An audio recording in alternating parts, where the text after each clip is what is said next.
Olá, minha gente! Hoje é dia 12 de julho de 2021, são 21 horas e 50 minutos. Estou passando aqui rapidamente porque participei hoje de um debate fusivo no Twitter e acho que é um debate que está acontecendo aqui em todas as redes sociais. A gente está vendo na televisão, nos jornais, etc.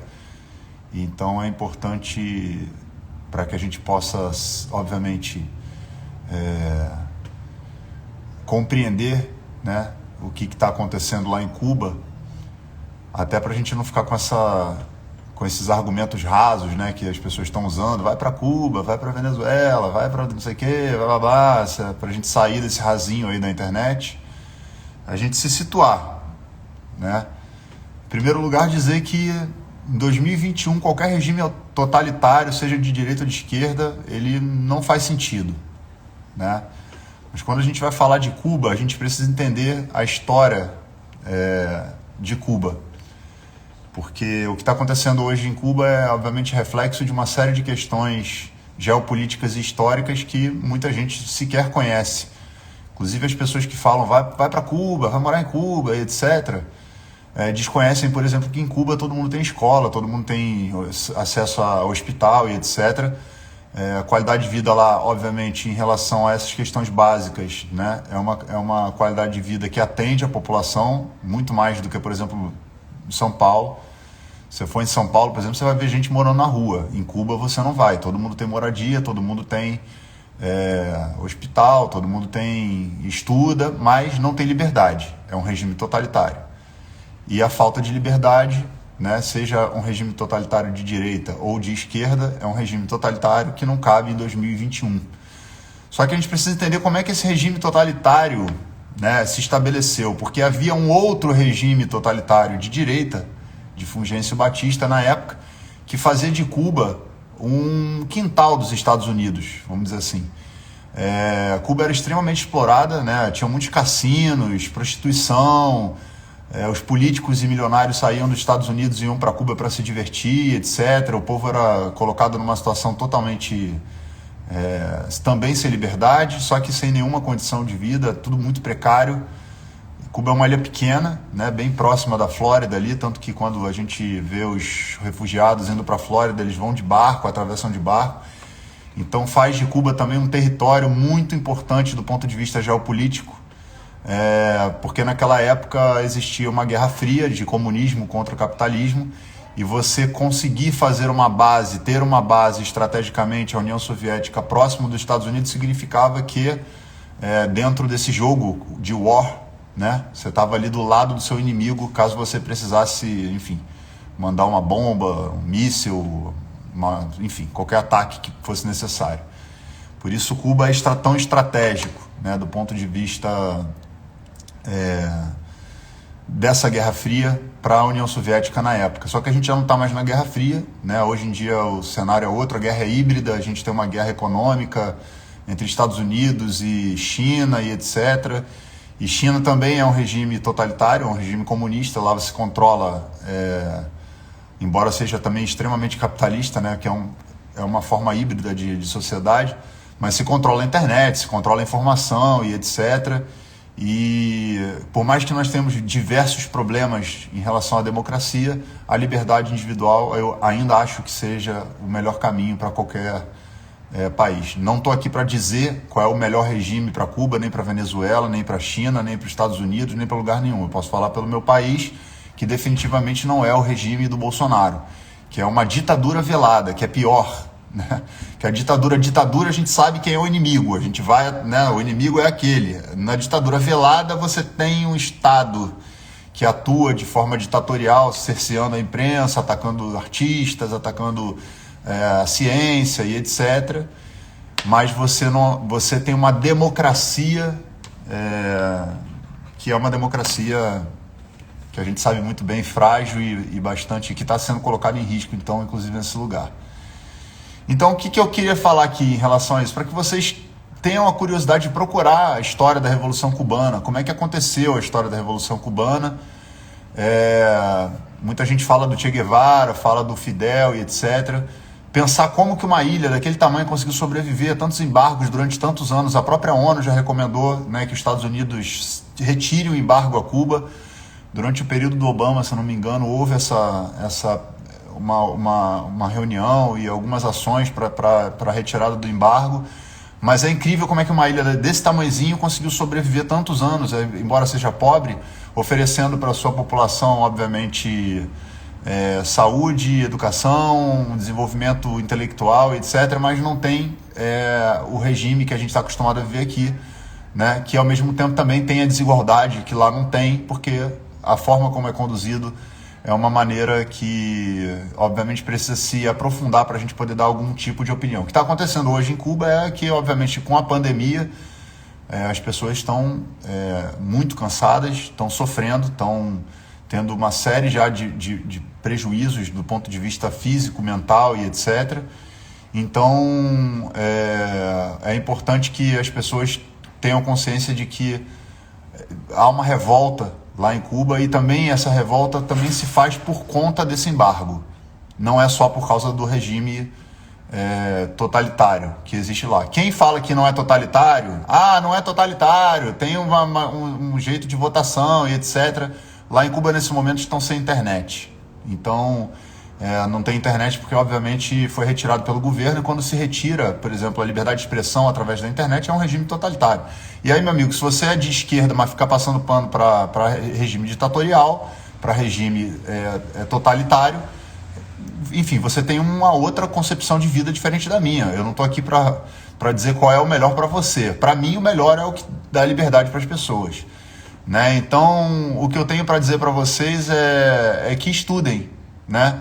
Para não ficarem falando besteiras, para não adotarem posturas, né? Porque dentro dessa história há uma razão de ser esse regime totalitário, que talvez hoje, em 2021, tenha que ser repensado, mas ao mesmo tempo há um embargo a Cuba, que é um embargo que prejudica toda a sociedade, todos os cidadãos, e que é um embargo que já é historicamente muito prejudicial, né? E que deixou a ilha pobre, né? Porque, enfim, por essas questões geopolíticas e por conta dos Estados Unidos, que é um país altamente imperialista, Cuba acabou sendo prejudicada por uma questão econômica muito grave, que prejudicou muito também a população. Então, as mesmas pessoas que estão preocupadas com o regime totalitário também precisam estar preocupadas com o embargo econômico imposto pelos Estados Unidos, e, enfim, que determina a liberdade também dessas pessoas, certo? Então, eu não estou aqui para defender absolutamente nenhum regime totalitário. E deixar bem claro uma coisa: as pessoas que falam de comunismo, mais uma vez, as próprias pessoas de esquerda que falam de comunismo, eu posso garantir a vocês, 99% delas não leram Marx, não sabem o que é o regime comunista, não sabem debater sobre comunismo, apenas adotaram a bandeira porque se identificaram, de repente, com a causa ou por um movimento, obviamente, de grupo, né, de pertencimento a um grupo. Eu sei que não leram, posso falar para vocês categoricamente, porque o Capital é um livro extremamente complicado, Marx tem uma dialética extremamente difícil, então não é só você fazer parte do DCE, botar uma camisa vermelha e achar que você é comunista. E a outra coisa é o seguinte: em nenhum lugar do mundo onde se foi colocado um governo totalitário comunista, o comunismo foi aplicado da forma como Marx idealizou. Ou seja, o comunismo nunca foi colocado em prática, de fato, nesses países que se dizem comunistas. Por isso que é importante também que as pessoas leiam sobre os conceitos, como a gente tem feito aqui nessa página, porque Cuba não é comunista da forma como Marx idealizou o comunismo. Assim como a União Soviética também não conseguiu colocar em prática, assim como a China também não, assim como a Coreia do Norte também não. Né? Então, o comunismo é uma doutrina política e econômica bastante complexa, não é tão simples assim, e a maneira como foi conduzida historicamente não tem nada a ver efetivamente com a forma e que isso foi idealizado. A gente pode dizer até que é uma utopia. Né? Então, o que nós temos ali em Cuba é um regime socialista que, dentro de uma ilha, que sofreu um embargo, que a gente tem história de antes da Revolução Cubana promovida por Fidel, era um regime totalitarista de Fulgêncio Batista que, enfim, era uma exploração da população que não tinha nada. Então, se você for pensar do ponto de vista, obviamente, do que é o menos pior para a população, O que será que é melhor? Ser o quintal dos Estados Unidos e ser explorado, não ter direito a nada e tá ali o tempo inteiro dentro de uma situação... Isso a gente está falando dos anos 60, né, gente? Vamos contextualizar. E de repente vem uma revolução que oferece ao povo condições melhores de vida. Ambos dentro de um contexto histórico onde existiam regimes totalitários de forma mais comuns, vamos dizer assim, né? Então leiam, façam o exercício da leitura. História, é legal conhecer história. Legal conhecer por que houve a Revolução, como Fidel Castro, como, enfim, os irmãos Castro e Che Guevara foram importantes dentro daquele momento. Mas em 2021, a gente está em 2021, ainda tem um embargo dos Estados Unidos a Cuba e também tem um regime totalitário. Então, ao mesmo tempo, a gente tem um país capitalista no Brasil, que é o Brasil aqui, que a gente pode sair e tal, tem a nossa liberdade, mas tem um monte de gente passando fome, tem um monte de gente sem comida, sem teto, um monte de gente que passa a noite na rua, tem um monte de gente que não tem hospital, tem um monte de gente que tem um monte de problema que em Cuba não tem. Então, a gente tem que saber, obviamente... entender o contexto de cada país para a gente poder pelo menos dar alguma opinião, né? Que não é nem o meu caso aqui, eu só tô pautando para vocês, tá? Então eu só vim trazer esse assunto aqui porque eu acho que é legal a gente bater papo sobre isso, dar um pouquinho de uma leve profundidade para as pessoas conversarem a respeito, né? E obviamente eu coloco aqui minha posição a respeito de qualquer regime totalitário que tire a liberdade individual das pessoas. Eu sou contra, seja de direita ou seja de esquerda. Ainda que a democracia tenha todos os problemas, ela ainda para mim é o melhor caminho, né? Então é isso, tá? Não fiquem por aí espalhando memes e nem falando sobre o assunto sem dar uma lida e sem pesquisar um pouquinho sobre o passado de Cuba, a história de Cuba, o que aconteceu com Cuba, o que acontece hoje, o papel dos Estados Unidos, o papel da União Soviética, a Guerra Fria, a estratégia geopolítica de se apropriar de Cuba, enfim, tem uma série de questões que eu acho que vale a pena vocês estudarem, procurarem saber para poder dar opinião a respeito do tema. Falou? Então é isso. Só queria fazer essa breve explanação para a galera que está aqui aprendendo, né?